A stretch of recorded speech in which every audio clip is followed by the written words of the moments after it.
ஊழல் இல்லை ஊழல் இல்லைன்னா என்ன ஊழல் இல்லை, எலக்ட்ரல் பாண்டில் விட வேற ஒன்று வேணுமா? எவ்வளவோ பண்ணிட்டாங்கம்மா. விருப்பம் இல்லாமல் வற்புறுத்தி எடுத்த வீடியோக்கள் நிறைய இருக்கு. இல்லை பாஜகவை பொறுத்தவரையிலும் அது பாலியல்ங்கிறத அவங்க ரொம்ப அதோடைய நாம்சாவே வச்சுக்குவாங்க. அந்த பெண்ணுடைய கன்சென்ட் இல்லாமல் அவங்க போதையில் இருக்கிற மாதிரியோ இல்லை தூக்கத்தில் இருக்க மாதிரியோ 260 கோடி ரூபாயில மதிப்பிலான கொக்கைனை வந்து நிர்மலா சீதாராமன் வந்து ஃபயர் பண்ணுறாங்க. யார்? நம்ம நிம்மி மேடம், ஃபினான்ஸ் மினிஸ்டர். வெள்ளை பூண்டு வெங்காயம் சாப்பிடாதவங்க.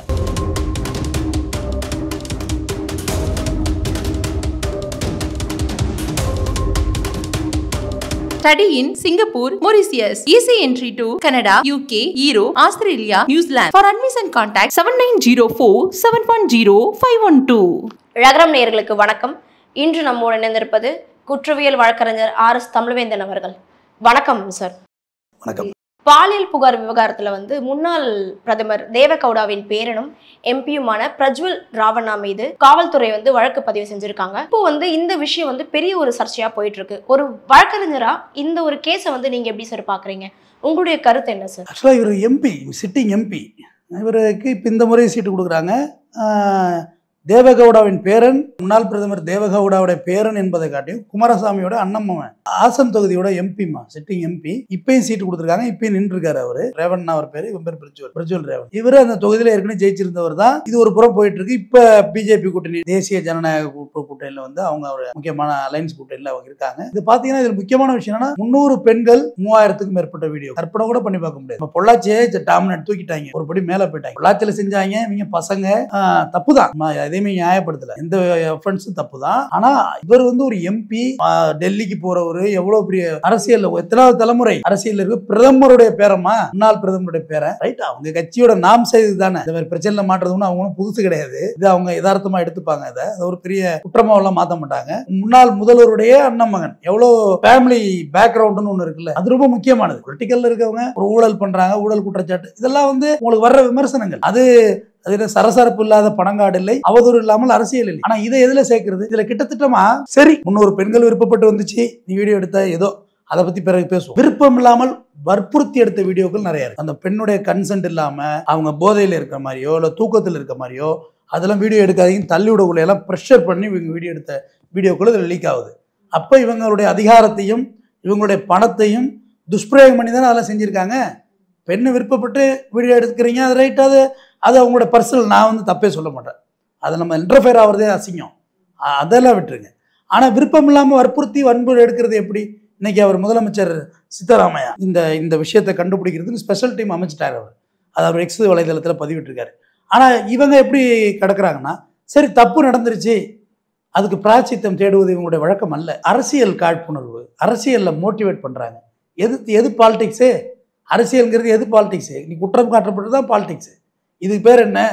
இது பேர் அயோக்கியத்தனம் இல்லையா? அது 3000 வீடியோ 300 பெண்கள் நினைச்சு பாருங்க, சின்னதா கற்பனை பண்ணி பாருங்க. அப்போ இது எப்படி அரசியல் பாலிடிக்ஸ் ஆகுது? பாலிடிக்ஸுக்கு வேலை என்ன இருக்கு? இப்படி ஒரு நபர் எம்பியா இருந்திருக்காரு அந்த தொகுதியில, அவர் என்ன நல்லது பண்ணியிருக்க போறாருங்கிறதும் தெரியல.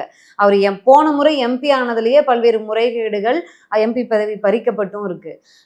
இப்போ வந்து இவர் மேல வழக்கு தொடுத்திருக்காங்க இல்லையா, ஒரு குற்றவியல் வழக்கறிஞரா இது எந்த அளவுக்கு வாய்ப்பு இருக்கு அவருக்கு தண்டனை கிடைக்க? ஏன்னா அவர் பாஜக கூட்டணியோட வேட்பாளராக இருக்காரு. இல்லை பாஜகவை பொறுத்தவரையிலும் அது பாலியல்ங்கிறத அவங்க ரொம்ப அதோடைய நாம்சாவே வச்சுக்குவாங்க. எப்படி வாழையில போட்டு பருப்பு நெய் வைக்கிற கதை தான் அவங்க கதை, பாலியல் கதை எல்லாம் பெருசாக எடுத்துக்க மாட்டாங்க.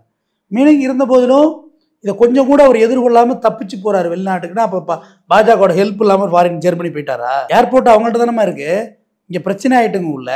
நீங்கள் ஒன்றும் சாதாரணமாக இப்போ நம்ம போன்ற சாமானியர்கள் அல்ல, நம்மளை பிடிச்சி உட்கார வச்சுருவாங்க ஏர்போர்ட்டில். நீங்கள் போங்க, 1 கிலோ கூட இருக்குது, கொட்டிட்டு வா குப்பையில், ஊறுகாய் வச்சுருக்க, பாவம் வெளிநாட்டுக்கு உழைக்க போகிற வளைகுடா நாடுகளுக்கு நம்முடைய சகோதரன்லாம் ஊறுகாய் வச்சுருக்க, இன்னும் 20 ஜட்டி வாங்கிட்டு போகிற கேட்பான். 20 பனியன் எதுக்கு உனக்கு? ஏன்னா அங்கே விலை கூட, இங்கே வாங்கிட்டு போகிறது. இந்த மாதிரி விரட்டி அடிப்பாங்க. இவங்களை எங்கே கேட்டாங்க? இவர் எப்படி ஃப்ளைட்டு ஏறினார்? ஏர்போர்ட்டு அவங்க கையில் இருக்கலாமா? பிரச்சனை ஆகிட்டோன்னு இன்டிமேட் பண்ணிட போகிறாங்க. உங்கள் பாஸ்போர்ட் அங்கே போனோடனே வீசா எப்படி வாங்கியிருக்க முடியும்? நீங்கள் வீசா ப்ராசஸ் எப்படி பண்ணார் அவர்? ஜெர்மனிக்கு டூரிஸ்ட் விசாவே இருக்கட்டும், எப்படி ப்ராசஸ் பண்ணாங்க? போக்குள்ள அரெஸ்ட் பண்ணியிருக்கணும்ல. அப்போ இது என்ன அர்த்தம்? இது பாஜகவோட உதவி இல்லாமல் அவர் போகல. பாஜக முழுக்க உதவி செய்கிறது. அதுதான் நடந்த உண்மை. பாஜக ஊழலுக்கு எதிரான கட்சி, நேர்மையாக ஆட்சி செய்யக்கூடிய கட்சி, நேர்மையானவர்களுக்கு மட்டுமே பாஜகவில் இடம் இருக்கக்கூடிய கட்சிங்கிறதான அவங்களுடைய தொடர் பிரச்சாரங்களா? இப்போ அஜித் பவர்லாம் யாருன்னு அவங்களே சொல்லட்டும். நான் சொன்னா நல்லா இருக்காது. அஜித் பவர் யாரு? இடி வழக்கு போட்டதா இவங்க தான். அப்புறம் எப்படி கூட்டணி சேர்த்துக்கிட்டாங்க? பாஜகவின் லட்சம் கைகளை நான் காட்டுவேன். அமித்ஷா பையன் ஜெய்ஷா எங்க இருக்காரு சொல்லுங்களேன். ஊழல் இல்லைன்னா என்ன ஊழல் இல்லை? எலக்ட்ரல் பாண்டில் விட வேற ஒன்று வேணுமா?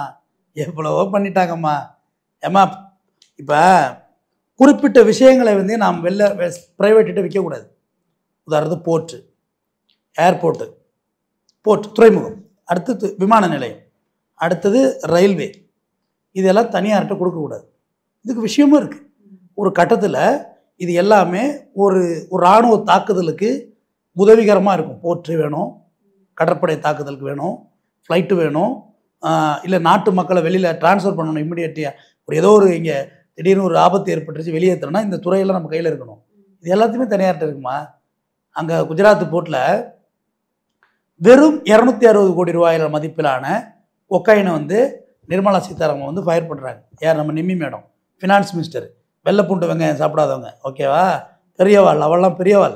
நம்மளெல்லாம் பார்த்தா எப்படி தெரியும் தெரியல. அவங்க மாட்டு மூத்திரத்தை கும்பிட்றாங்க, நம்ம எப்படி பார்க்குறாங்கன்னு தெரியல. அவங்க என்ன நிலைமையில் மாட்டை வச்சு விளையாட்டு காமிக்கிறாங்க, நம்ம என்ன நிலைமையில் வச்சுருக்கோம்? அதே 5 லட்சம் கோடி ரூபாய்க்கு மதிப்பிலான கொக்கைன் போதைப் பொருள் வடகிழக்கு மாநிலம் அசாமில் பிடிக்கிறாங்க. இது யாரில்? NCRB data to Amit Shah office, ஆர்டிஐயில் கொடுத்தது ஒரு தனியார் தொலைக்காட்சி தொகுப்பாசிரியருக்கு. ஆனால் அதே அசாமில் கேட்டப்போ எங்கள்கிட்ட 1 கிராம் இல்லைங்கிறான். அப்போ அந்த 5 லட்சம் கோடி ரூபாய்க்கான மதிப்பிலான கொக்கைன் எங்கே போச்சு? இந்த அயன்னு ஒரு படம் வரும், அதில் சூர்யா வெள்ளாட்டுக்கெல்லாம் இது பண்ணிகிட்டு இருப்பார். அந்த சின்னதாக ஒரு மாத்திரைக்குள்ளே வச்சு இப்போ போதைப் பொருள் வச்சு விட்டு கொடுத்துருவாங்க. சார் அவன் உங்களை மொக்க பண்ணிட்டான் சார். என்னடா சொல்கிற? சின்னதை மாட்டிட்டாங்க பாருங்க, அவனுக்கு எங்கேயோ போயிட்டுருக்கு. பார்த்தா அவன் 10,000 கோடி ரூபாய்க்கு கடத்திக்கிட்டு இருப்பான். அந்தமாதிரி சின்னதாக அதானி போர்ட்லேருந்து எடுத்து வச்சு கொளுத்தி விட்டுட்டு 10 கிலோ போதைப் பொருளை பிடிச்சிட்டோம்.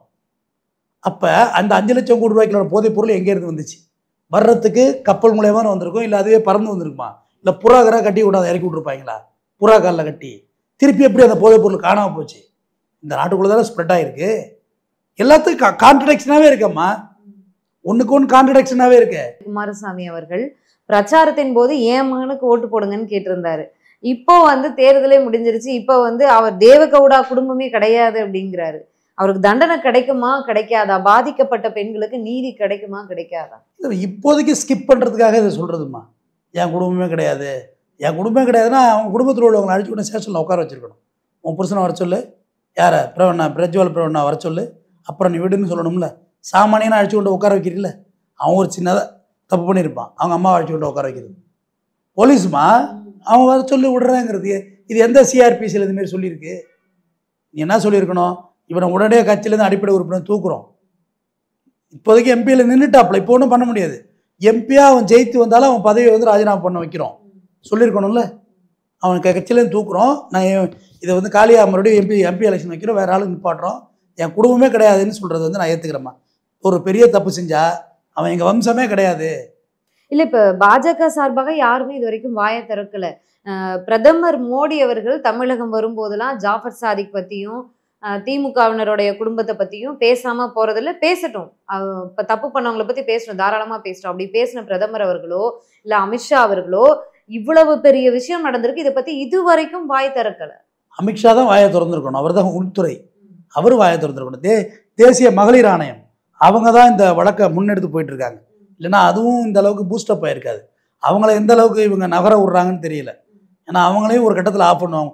இவங்களை பொறுத்தவரையிலையும் ஒன்லி ஒன் சுவிட்ச் ஆஃப், எல்லாரையும் சுவிட்ச் ஆஃப் பண்ணுறது தான் வேலை.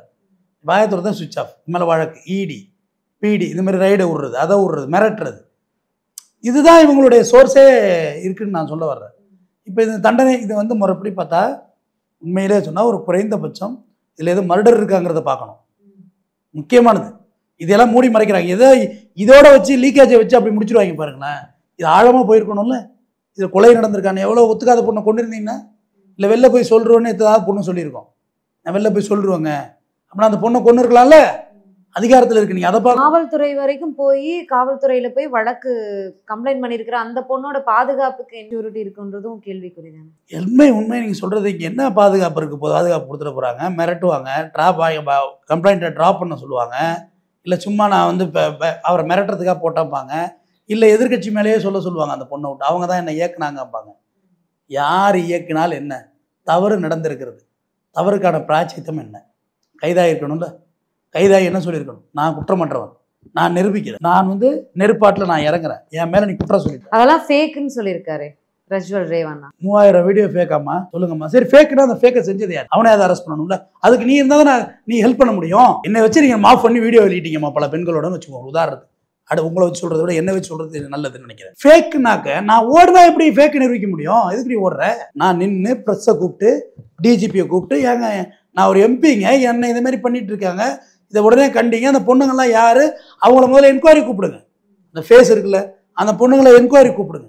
இது யாருமா இந்த உங்களை ஃபேக் பண்ணது?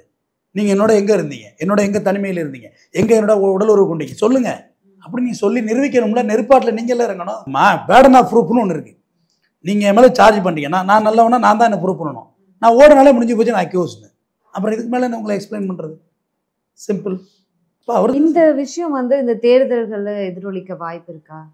ஏன்னா இத்தனை 3 வருஷமாக நடந்திருக்கு, இவ்வளோ வீடியோக்கள் எடுக்கப்பட்டிருக்கு, அத்தனை பெண்கள் பாதிக்கப்பட்டிருக்காங்க. கரெக்டாக அந்த எலெக்ஷன் டைமில் ரிலீஸ் ஆகிருக்கு இந்த வீடியோக்கள். தேர்தலில் பாதிப்பு இருக்கா பாதிப்பு இல்லையானுங்கிறத விட பெண்கள் பாதிக்கப்பட்டிருக்காங்க, அந்த மக்கள் பாதிக்கப்பட்டிருக்காங்க. இன்னும் என்னெல்லாம் நடந்ததுன்னு பார்க்கணும். இல்லை இப்படிப்பட்ட நபருக்கு வந்து தடை கிடைக்குமான்னு கேட்குறேன். இப்போது ராகுல் காந்தி கேஸை எடுத்துக்கிட்டா கூட அவருக்கு வந்து இந்த மாதிரி நீதிமன்றம் வந்து 2 வருஷத்துக்கு மேலே தண்டனை வச்சுச்சுன்னா அவருக்கு போட்டியிடவே தடைன்னு விதிச்சாங்க. அந்த மாதிரி இவ்வளவு பெரிய ஒரு கிரைம்ல ஈடுபட்ட பெண்களுடைய பாதுகாப்புக்கே உரித்தில்லாத ஒரு நபர் எம்பியா அந்த தொகுதியில அவர் போட்டியிட தடை விதிக்க வாய்ப்பு இருக்கிறதா? தேர்தல் ஆணையம் போட்டியிட்டுட்டாரு. அங்கே தேர்தல் முடிஞ்சு அவர் வெளியில் வரணும். இவங்க வந்து ஒரு நேர்மையானவர்களாக இருந்தால் அவரை முதல்ல ராஜினாமா பண்ண வச்சு சட்டத்தின் பிடியில் பிடிச்சு கொடுத்தா இதே குமாரசாமி சொல்கிறது ஒத்துக்கும். குமாரசாமி சொன்னார்ல எங்கள் வம்சமே இல்லைன்னு. நான் அப்போ இதே டிபேட் நீங்கள் எடுக்கணும். என்ன குமாரசாமிக்கு ஒரு வாழ்த்து சொல்லி நம்ம டிபேட் எடுப்போம், தேவகவுடாவுக்கு வாழ்த்து சொல்லி நம்ம டிபேட் எடுப்போம். நான் பெருமையாக எடுக்கிறேன். பிஜேபி வாழ்த்து சொல்லுவோம், அதை செய்வார்களான்னு முதல்ல கேள்வி கேட்டேன். இதுவரைக்கும் வாயை திறக்காத பாஜகவினரா இனிமே பேசிட போறாங்க. நீங்க சொல்ற மாதிரி சென்ட்ரல் கவர்மெண்ட், ஏர்போர்ட் இது எல்லாம் தாண்டி அவர் வெளிநாடு போயிருக்காரு இல்லையா? மணிப்பூருக்கு வாயை திறக்கலாமா? நீங்க வந்து இதுக்கு வாயை திறந்துருவாங்களா? மணிப்பூர் விளையாட்டு வீராங்கனைகள் டெல்லியில விளையாட்டு வீராங்கனைகள், மல்யுத்த வீராங்கனைகளை பாலியல் இவங்க பண்றாங்கன்னு சொல்லி ஜந்தர்பந்த் பண்டரில் வந்து அவங்க போராடினாங்க. ஒரு நாள் கூட போய் பார்க்கல, விவசாயிகளை போய் பார்க்கல. 10 வருஷமா ப்ரெஸ் மீட் கொடுக்காத ஒரு பிரதமர் இப்போ எலெக்ஷனோட ப்ரெஸ் மீட்டு செட்டிங் போட்டு இந்த கேள்வியை தான் கேட்கணும்னு செட்டிங்கை போட்டு ப்ரெஸ் மீட்னா என்னம்மா? நீங்கள் என்ன கேள்வி கேட்டாலும் பதில் சொல்லணும். அப்போ நான் பதில் சொல்லே திராணியற்றவன் ஆகிட்டா என்னிடம் நேர்மை இருக்கிறதுன்ற நீங்கள் எப்படி ஒத்துக்கு இருக்காது. அதுக்கான வாய்ப்புகளே இல்லை. இவங்க இதையும் காவந்து பண்ணுவாங்க. ஏன்னா இவங்களுக்கு இது புதிதல்ல. இவங்க கூட்டணியில் இருக்கிறதாம பொள்ளாச்சி சம்பவம் நடந்துச்சு. பொள்ளாச்சி ஜெயராமன் இருந்தார்ல, இவங்க தானே அன்றைக்கி கூட்டணி இருந்தாங்க. மானசீகமாக ஒரு தன்மான புரட்சி தமிழர்னு பட்டம் கொடுத்துக்கிறாருல எடப்பாடி பழனிசாமி. சத்யராஜோட பட்டம் அது. பட்டத்தை கூட சொந்தமாக வைக்க தெரியாதவங்களா இருக்காங்கம்மா. ஹைட்டாக பறக்கிற பட்டத்தை அதான் என் பட்டங்கிறது. நூல் வச்சு ஒழுங்காக கட்டி பறக்க விட்டு பார்க்கணும். பட்டம்னா பட்டத்தை கூட சொந்தமாக கொடுக்கல. இவங்க வந்து புரட்சி தமிழர்னு பட்டம் வச்சுக்கிறாங்க. அப்போ பொள்ளாச்சி ஜெயராமன் நீ சீட்டு கொடுத்துருக்கூடாதுல்ல. நான் அதே தொகுதியில் ஜெயிக்கிறாருமா திரும்பி மறுபடியும். எனக்கு இந்த மக்களையும் புரிஞ்சிக்க முடியலை. உண்மையாக சொல்கிறேன், ரொம்ப ஒரு புரியாத விஷயமா இருக்குது. அதே தொகுதியில் ஜெயிக்கிறார். 100க்கும் மேற்பட்ட பெண்கள் பொள்ளாச்சியில். தமிழ்நாடுன்னு இந்த ஒரு விஷயம். நாயுடு அவனாவது கேஸோட இருந்தான், நீ கேஸு கூடவே இருக்கேன்னு பிஜேபிக்காரன் அவர் படி மேலேயே போயிட்டான். 3000 வீடியோ போட்டி நடக்கும் போல இருக்கு இவங்களுக்குள்ள. யார் அதிக பெண்கள், யார் அதிக வீடியோன்னு. ஆசிபாவுக்கு வாயை திறந்தாங்களாமா? சரிமே, ஆசிபா கோயில் கருவறைக்குள்ள நடந்தது, வாயை திறந்தாங்களா? மணிப்பூருக்கு வாயை திறந்தாங்களா? இவ்வளோ நேரம் வந்து எங்களோட இணைந்திருந்து பல விவரங்களை வந்து பகிர்ந்து கொண்டதுக்கு ரொம்ப நன்றி சார்.